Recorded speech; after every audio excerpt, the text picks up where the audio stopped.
طریقت او تصوف چې زموږ استاسي په مشهوره اصطلاح او علاقه کې بعضې د طریقت خادمانو ته سالکین وایي، بعضې د طریقت خادمانو ته موردان وایي، بعضې د طریقت خادمانو ته ذاکرین وایي، او بعضې ورته ملنګیان وایي، او بعضې ورته خادمان وایي.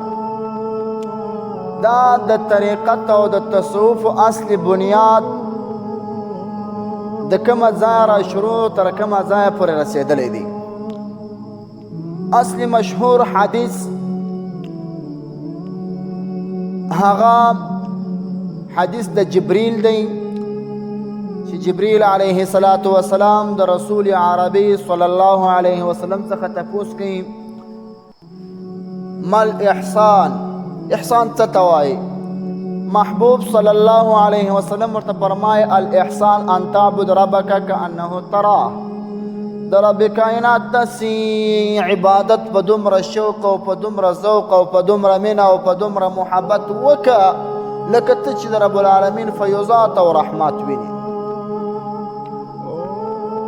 که دې داسې نسو کولی په دا ثانیه مرتبه کې خدا ګمان وکړه چې الله پاک زما په ټول اډو مغزو باندې خبر دی او الله پاک په ما علم دی. دا هغه حدیث دی دا چې د دې نه بعد د تصوف نوم ته کله د تصوف لقب ورکول سو. چا ورکوي په تصوفو کې اوله فله خانقاه چا بنا کړل، او دا بهترین معالجې د تزکیه په باب یا دا بهترین معالجې د تخلا او تحلا په باب دا کم وخت چې ټولې سي طرف ته به اوس نه ځم. اوس په دې لاندې طرف ته راسم چې دا څلور ائمه اربعه، دا څلور د مشهورو مذهبو امامان لکه امامنا الاعظم ابو حنیفه رحمت الله تعالی علیه رحمتا واسعه.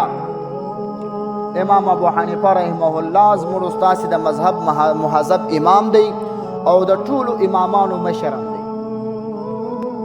او یو بهترین عالم او فقیه او مجتهد دی او متقی او صوفی دی. د امام ابو حنیفه رحمه الله په باب باندې د تصوف په باب باندې مختلف اقوال راغلي دي. یو قول پکې مکاشفه عینیه کې امام مجدد الملت امام احمد امام ربانی رحمه الله را نقل کړي. څنګه را نقل کړي؟ هغه فرمایي امام ابو حنیفه رحمه الله چې څنګه د فقه لوی امام او د فقه لوی سالار او مشر د ارنګ د طریقت او د تصوف لوی امام، بیا لیکلي دي تصوف او طریقت کې یو مقام دی اقطاب د 12 دا یو ځای او لقب دی او مرتبه ده و امام ابو حنیفه رحمه الله د دوی د احسان څخه. بل عالم بیا قول ور باندې کړی چې نه د امام ابو حنیفه رحمه الله مرتبه ترجم لړو په تصوف کې، او د امام ابو حنیفه رحمه الله د مینه دومره ډیره او د طریقت او د تصوف سره چې د فقه تعریف یې ګر سره کې په تصوف کوي. فقه وایي معرفت النفس ما لها و ما علیها. دا دوا اقوال د امام ابو حنیفه رحمه الله په. بل دا مشهوره مقوله ده چې تاسو ته به علماو غالبا ویلې وي، ډیرو علماو را نقل کړې ده. هغه دا چې امام ابو حنیفه رحمه الله فرمایي لولا سنتان لهلك نعمان، کمې 2 کاله د طریقت او د تصوف نه وای نو زه به دوکه کړی وای شیطان. دا د امام ابو حنیفه صاحب مقوله د ډیرو کتابو راخیستې ده. دا دوم قول د امام ابو حنیفه رحمه الله د طریقت په باب دی.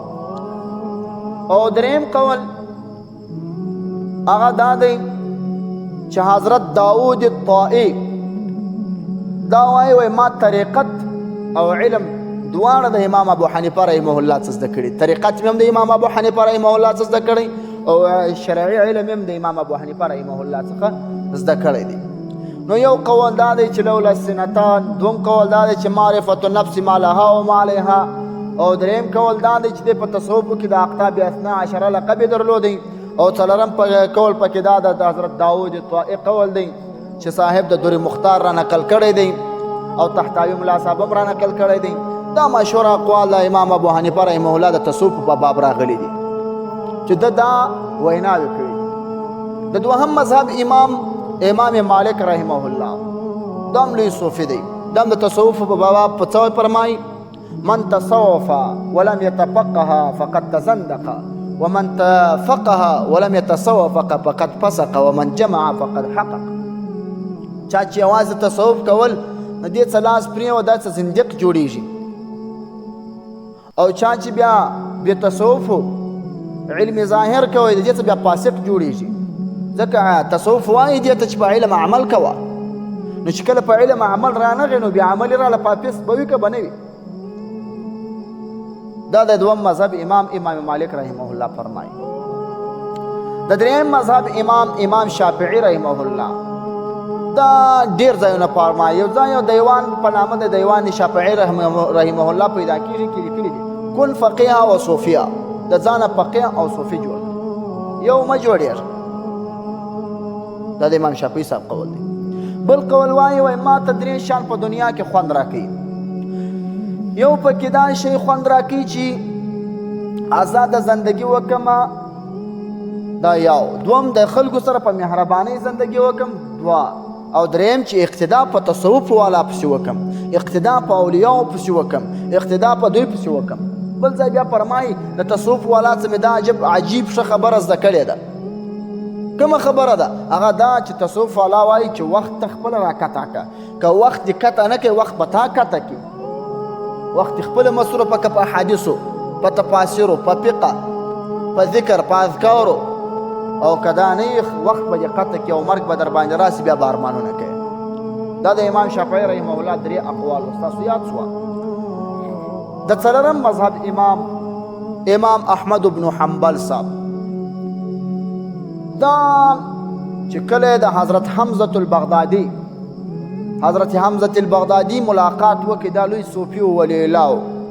د دې ملاقات چې وکړي د دې نه وروسته خپل زوی ته توصیه په دې وکړه چې د اولیاءو مجلس ته ورځه، د اولیاءو ناسته کوه، د اولیاءو محبت کوه. دا ډیر ژر نږدې دي په وصل کې الله تعالی ته، او دا په مراقبه کې نږدې دي، او دا په رابطه کې نږدې دي. پر دغه کش باندې سړی د رب العالمین حضور ته په سپین مخ تلای شي. بیا خپل زوی ته دا توصیه کول.